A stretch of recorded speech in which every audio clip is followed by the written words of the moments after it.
Sur les hauteurs de Cannes, le bruit des sabots résonne de loin. Jackpot est l'un des 4 chevaux de la police montée. Nous voici sur l'horaire d'entraînement. Pour le brigadier-chef Sébastien Gaudy, l'ouverture de cette zone de 1000 m² était nécessaire. Il faut savoir qu'un cheval, ça a besoin de se dépenser.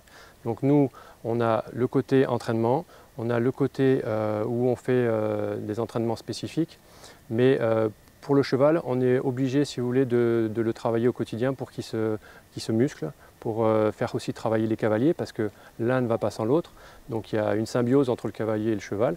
Mais pourquoi investir 213 000 € dans un tel projet? Pour Marine, c'est une question de proximité avec les citoyens.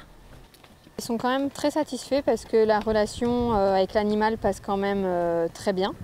Et il y a un contact avec l'animal qui nous permet de casser cette barrière avec le fait de porter l'uniforme.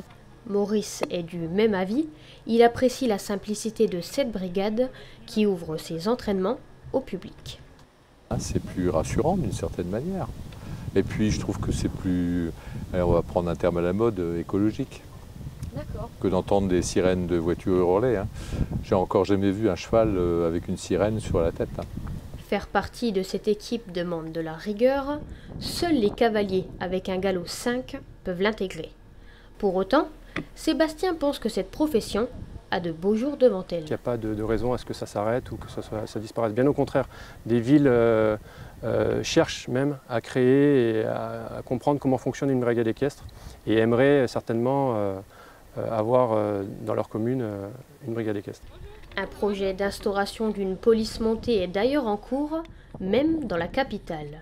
Pour l'heure, Jackpot rentre au paddock pour profiter d'un repos bien mérité.